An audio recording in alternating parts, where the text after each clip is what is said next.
I mean, there are people from other countries who come to Malaysia and love Malaysia so much that they are willing to actually learn Bahasa Malaysia and speak it much more fluently than many of us. Sampat. What's up? Sampat. Today I'm going to be Sampat about PLKN. Should it be revived? Now, before I get into the video, I am going to try to do this in one take. So if you see this eye, becoming drooling or whatever, don't worry about it. It's just me being me lah. But anyway, for those of you who do not know what PLKN is, it basically stands for Program Latihan Khidmat Negara, or better known as National Service. Now, if you think of National Service, you might think of countries like Singapore and South Korea who make it mandatory for those between the ages of 18 to 19 to serve, in the military. And you've seen movies about this, or for some of you K-pop fans out there, you know that your favorite boy bands have been disbanded and they had to serve, military service or national service as well. And time again, your heart gets broken because you never know if they are able to come back together or not.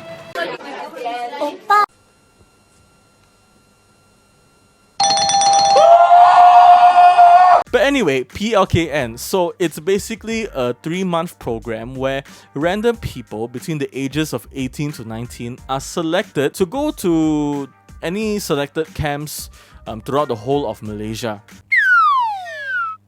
So the short answer to should PLKN be revived is no.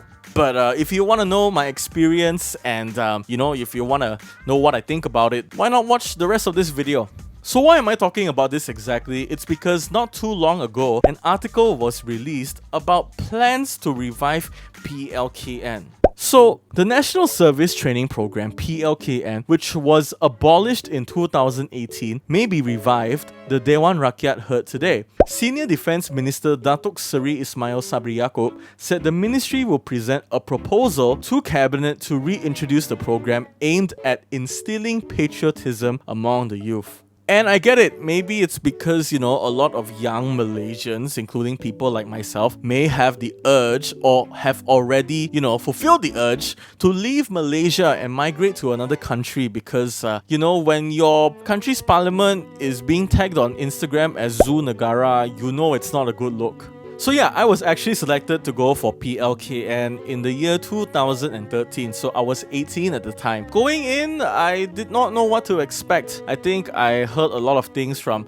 those who were older than me who went before and said like, it's horrible, I didn't even go at all. But me being a good citizen, I decided to do my part and actually went for it. So on the first day, I got on a bus and I went to my camp, which is in Tambunan, or the name of the camp is called Tanaki Tambunan. And okay lah, plus point for this place is that it gets really cold at night, like Kundasang levels, or even colder at times. Unlike camps that are in Papar or like Kota Belud, I'm sure it gets like super hot when it gets hot. But anyway, so I reached there on my first day and like I was prepared to encounter the many things that those who went before me did. Like, of course, the 6 meals a day. And people are like, Aya, I don't want to go to PLKN lah. It's gonna make me fat. 6 meals a day? Are you serious? well, actually, I enjoyed the 6 meals. Now, obviously, I was much slimmer then, and it actually helped me to lose some weight because the meals were fairly balanced. But what would happen in a regular day of PLKN, you might ask? Well, here's a little breakdown. We usually wake up about 5 or like 5:30 or some ungodly hour in the morning, and then we'd have to get ourselves dressed and get ready for our morning exercise. So we get in the morning and then we'll march and do all that jazz, and then we'll report like how many people are there or like who's sick or whatever, and then we get into our morning exercise, sing songs and do all that kind of stuff. And of course, in every speech that is done during PLKN, it always has to go something like this: Selamat pagi, salam sejahtera, dan salam satu Malaysia. And every time we heard salam satu Malaysia, we all had to take our hand, put it near our shoulder, and say Malaysia boleh.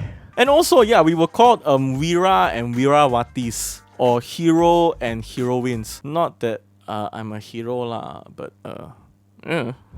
So yeah, after that morning exercise thing, then comes the first meal. Then after that, there were these classes. Now these classes were kind of like motivational classes. They'll teach us like motivational stuff or like team building stuff or things to do with the country. And some were quite enjoyable, but a lot of them were filled with singy songs. And the one that has always been stuck in my head till this day is, I can't remember the name of the song, but the chorus goes a little something like Memburu Jiwa Semangat Membara, which is definitely in every single motivational camp in Malaysia, trust me, 100%.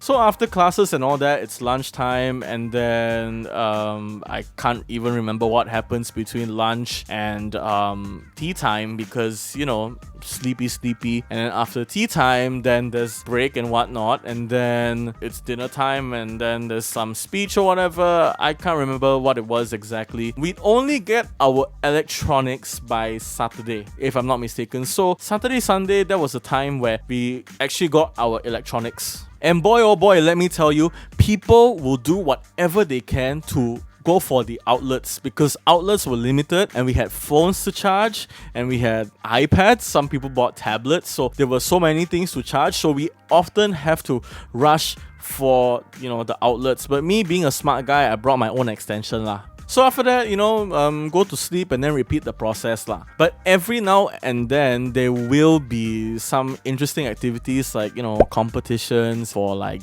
singing or acting or something of that sort lah. A lot of it was filled with like, you know, marching, motivational classes, food, and whatnot. And yes, I did meet some friends along the way. A lot of those who actually were part of this camp were from West Malaysia. So for them to see a Chinese fella, a Malaysian Chinese fella like me, speaking Malay fluently in the Sabahan accent, it confused them. They're like, Dude, like, what are you?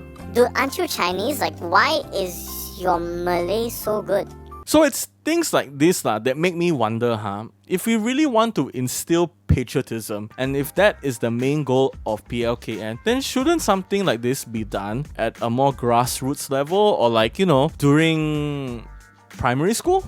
Because obviously when you're at that age in primary school, you have a better capacity to absorb more information, but you don't understand everything yet. I mean, take Japan for example, right? They actually teach students in elementary school how to be a good person, how to be polite, how to be responsible, and basically think about people other than you, which in Malaysia is something that we need to learn desperately.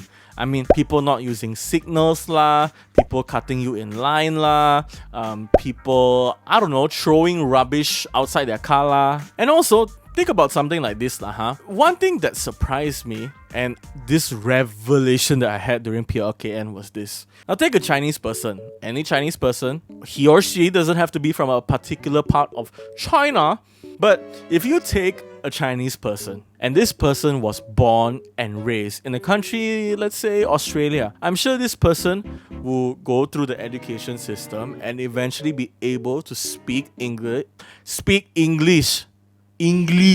They will be able to speak English like an Australian with an Australian accent, you know, like "G'day mate, how are ya? Yeah right, yeah nah. So something like that lah. And if you take someone, I don't know, you take another Chinese person, and this person on the other hand was born and raised in a country like France, it's obvious that this person who goes through the education system will be able to speak French fluently.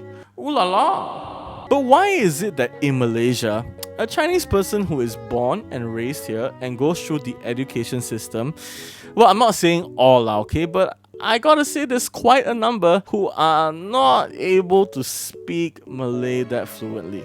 And of course, there are a lot of factors I will admit. But things like this should be instilled from, primary school level because by the time you want to try and do something like this when, people are 18 or 19 or are in uni, it's a bit too late, because when you're at that age, you're obviously at a point where you feel like, I'm an adult, I can go out into the world and I want to do what I want to do. And the funny thing is, not a lot of people realize the importance of the language, of our national language, Bahasa Malaysia, until they have to do important stuff or official stuff. You got forms to fill, you have a driver's license to take, and sure, maybe, there's some English in it, but at the end of the day, when you have to speak to somebody, you still have to use the language.